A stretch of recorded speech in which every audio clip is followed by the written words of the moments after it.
Breaking news చూస్తున్నాం.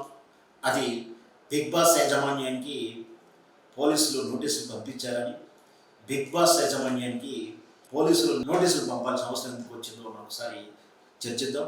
మనకు తెలుసు బిగ్ బాస్ 7 సీన్స్ ఉల్టా పల్టా అని. ఏదైతే క్యాప్షన్గా తీసుకున్నటువంటి ఉల్టా పల్టా నిజంగా కూడా బిగ్ బాస్ 7 సీజన్ ఉల్టా పల్టా అయిందంటే అవుననే సమాధానం చెప్పవచ్చు.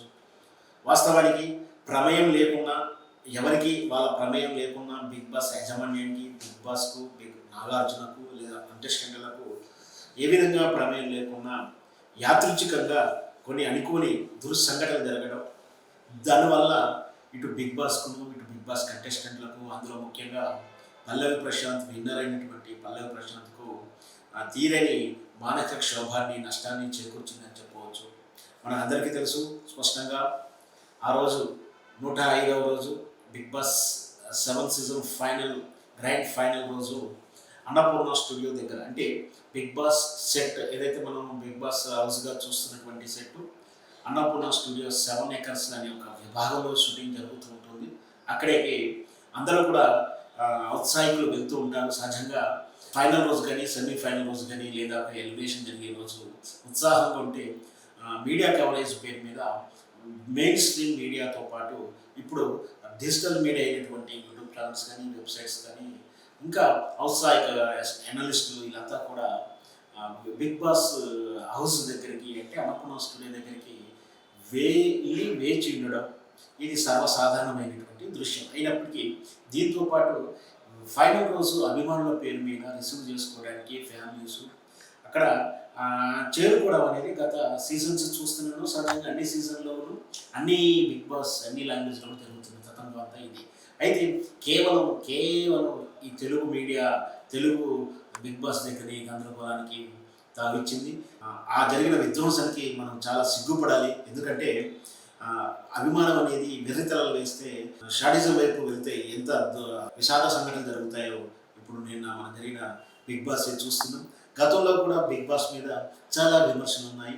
వాస్తవానికి ఇది 1997 యూకేలో డాండీ మాల్ జూనియర్ అనే ప్రొడక్షన్ నేతృత్వంలో ఇది సెలబ్రిటీ బిగ్ బ్రదర్ అనే షోగా ప్రారంభమైంది. అదే ఆ టీమే ఎండోమాల్ ప్రొడక్షన్ కంపెనీ పేరు మీద 2006లో మొదటిసారిగా ఇండియాలో ఈ బిగ్ బాస్ అనే పేరుతోటి సేమ్ కాన్సెప్ట్ని ప్రారంభించారు. ఆ తర్వాత వివిధ లాంగ్వేజ్లో ప్రాంతీయం కూడా స్టార్ట్ చేశారు. బిగ్ బాస్ 7 దాకా ఇప్పుడు తెలుగులో వచ్చింది.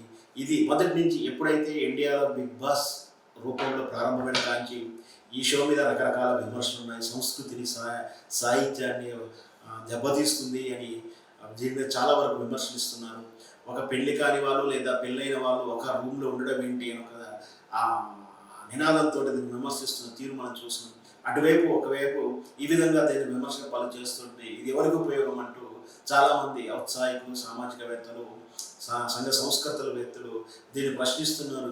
వీటన్నిటిని దాటేసుకొని నిరంతరంగా నిరాటంకంగా బిగ్ బాస్ ముందుకు వెళ్తూనే ఉంది. ఎందుకంటే అది బిగ్ బాస్ కానీ, ఇంకే షో కానీ బ్రాడ్కాస్టింగ్ యాక్ట్ చట్టంలో చెప్పుకునే విధంగా ఉంటే ప్రసారానికి ఎవరి తరం కాదు ఆపనేయడానికి. సో అందువల్ల అది బహుశా విమర్శలు ఉన్నా అది కొంచెం అవుతున్నాయి కూడా. ఇలాంటి చివరికి బిగ్ బాస్ హౌస్ లిమిట్, అంటే ప్రెమిసెస్ లిమిట్ దాటిన తర్వాత జరిగిన విధ్వంసానికి కూడా బిగ్ బాస్ బాధ్యత వహించాల్సి వచ్చిన అవసరం వస్తుందా అంటే మరి వేచి చూద్దాం. ఎందుకంటే ఆ రోజు జరిగినటువంటి అల్లర్ల కారణం బిగ్ బాస్ వైఫల్యం ఏంటి, నిర్వహణ లోపం ఏంటి, మీరు ఎందుకు తగిన చర్యలు తీసుకోలేదు అంటూ రకరకాల ప్రశ్నల రూపంలో బహుశా ఆ కేసు తాలూకు నోటీసులు ఇచ్చుండొచ్చు. దాని తర్వాత ఔత్సాహికమైనటువంటి ఇంకో అడ్వకేట్ కూడా దాని మీద కేసు వేయడం, ఇవన్నీ వెరసి బిగ్ బాస్ నుంచి సంజయ్ షెరూతో నోటీస్ ఇచ్చారు. వేచి చూద్దాం. మన చట్టం ప్రకారం బిగ్ బాస్ని కంటిన్యూ అవుతుందా, ఇలా చట్టాన్ని అతిక్రమించి చేస్తే బిగ్ బాస్ బ్యాన్ చేస్తారా, బిగ్ బాస్కి ఏమైనా సూచన చేస్తారా, ఇంతవరకే పూర్తి బిగ్ బాస్కి ఉంటుందా, లేదా ఆ రోజు జరిగినటువంటి విధ్వంసానికి తాలూకు మాత్రమే సంజయ్ షెరూతుందా, ఇవన్నీ కూడా వేచి చూద్దాం. ఏం జరుగుతుంది.